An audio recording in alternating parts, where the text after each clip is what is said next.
KBS가 대통령 특별대담을 방송한 뒤 동시간대 최고 시청률을 기록했다며 보도자료를 통해 자화자찬한 데 이어 설 당일 아침인 그제 오전 재방송까지 내보낸 가운데 KBS 시청자 청원 게시판에 신년 대담 방송과 관련된 비판 청원이 이어지고 있습니다. 오늘 KBS 시청자 청원 게시판에는 누구의 방송인가, 소유자와 주권자를 밝혀라, 윤석열 부하 박민, 앵커가 지도하는 박장범 앵커 모두 사퇴하라와 같은 현 KBS 사장과 특별대담 방송 진행자였던 박 앵커의 사퇴를 촉구하는 청원이 연이어 올라왔습니다. 특히 대담 방송 직후인 8일 올라온 박장범 앵커 하차시켜라라는 제목의 청원에는 오늘 오후 4시 기준으로 600명 넘게 동의했습니다.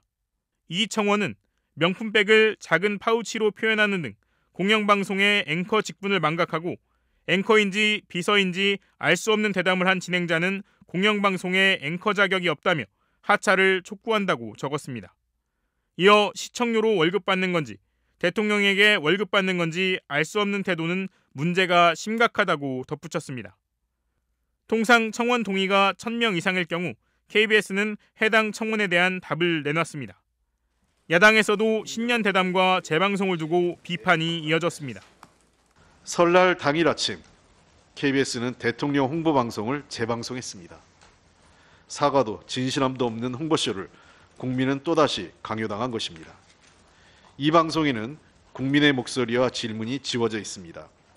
왜 국민이 요구하는 김건희 특검을 맡고 있는지, 왜 이태원 참사 특별법과 해병대원 순직 사건의 진실을 가로막고 있는지, 왜 윤석열, 한동훈이 정점으로 의심받고 있는 고발사주 사건에 대해서는 언급조차 없는지 국민들은 묻고 있습니다. 권력이 두려워야 할 것은 민심입니다. 반면 KBS 사측은 방송 이튿날 보도자료를 내고 윤석열 대통령의 KBS 특별대담이 시청률 8.7%를 기록하며 전 국민적인 높은 관심을 보여줬다고 밝혔습니다. 이어 전 채널 동시간대 1위를 차지했다며 청와대에서 용산으로 이전한 이래 대통령실이 방송을 통해 처음 공개됐다는 점에서도 의미가 크다고 자평했습니다. 윤석열 대통령과의 대담을 진행하면서 명품백 논란과 관련해 파우치라는 표현을 강조해 논란을 일으켰던 KBS 박장범 앵커. 최근에 많은 논란이 되고 있는 이른바 파우치. 네네. 외국 회사 조그마한 백이죠. 네. KBS 9시 뉴스 진행자인 박 앵커는 어제 뉴스에서 해당 논란에 대해 이렇게 반박했습니다. 어제 대담 이후에 난데없이 백이냐 파우치냐 이런 논란이 시작됐습니다. 더불어민주당의 고민정 의원은 명품백을 왜 명품백이라고 안 부르냐는 말을 했습니다. 자, 백과 파우치 모두 영어인데요. 뉴욕타임스 같은 외신들 어떤 표현을 쓸까요? 모두 파우치라고 표기합니다. 정말 그럴까? KBS가 배경화면으로 띄워 보여준 것처럼 뉴욕타임스는 디올 파우치라는 표현을 제목 등에 썼습니다. 하지만 기사 본문을 보면 최재형 목사가 김건희 여사에게 디올백 사진을 보내며 만남을 요청했다고 쓴 대목도 있습니다. 워싱턴 포스트의 경우 명품백 의혹을 보도한 기사를 보면 디올 핸드백이라는 표현을 제목에 썼고 기사 첫 문장에는 $2200짜리 호화 디올 핸드백이라고 적었습니다. 이 기사에선 계속 핸드백 또는 백 같은 표현이 쓰이고 파우치라는 단어는 아예 나오지 않습니다. 로이터나 타임지 등 다른 유력 외신들에서도 디올백이라는 표현을 쓴 것이 확인됩니다. 일각에선 해당 제품의 크기와 가격 등을 봤을 때 파우치라는 표현이 더 정확하다는 주장도 있지만 명품 파우치라고만 했어도 될 걸 외국 회사의 조만한 백이라고 부연한 건 의도적 축소 아니냐는 지적이 나옵니다. 박 앵커는 대담 당시 최 목사와 김 여사가 선물을 주고받은 행위에 대해서도 줬다, 받았다 같은 표현 대신 놓고 갔다는 단어를 써 논란을 일으킨 바 있습니다. 어제 KBS를 통해 방송된 윤석열 대통령 특별 대담 프로그램과 관련해 공영방송 KBS 역사상 가장 치욕적인 순간이라는 KBS 내부의 반발이 나왔습니다.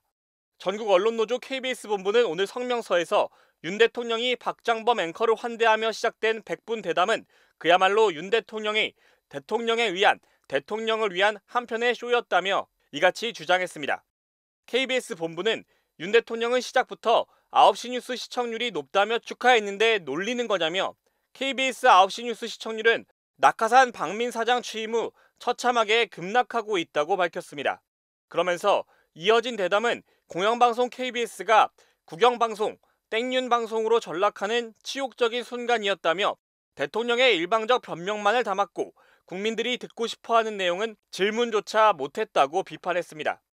특히 김건희 여사의 명품백 의혹과 관련해 파우치, 조그마한 백이라고 애써 축소했고 가방 반환 계획이나 사과 및 조사 여부에 대해선 묻지도 않았다며 부부싸움 안 했냐는 질문은 KBS 앵커의 수준과 자질을 목도하는 순간이었다고 지적했습니다.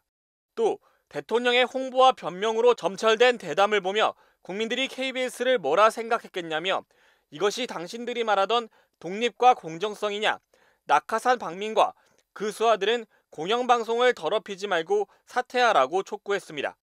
반면 KBS 사측은 보도자료를 내고 윤석열 대통령의 KBS 특별대담이 시청률 8.7%를 기록하며 전 국민적인 높은 관심을 보여줬다고 밝혔습니다.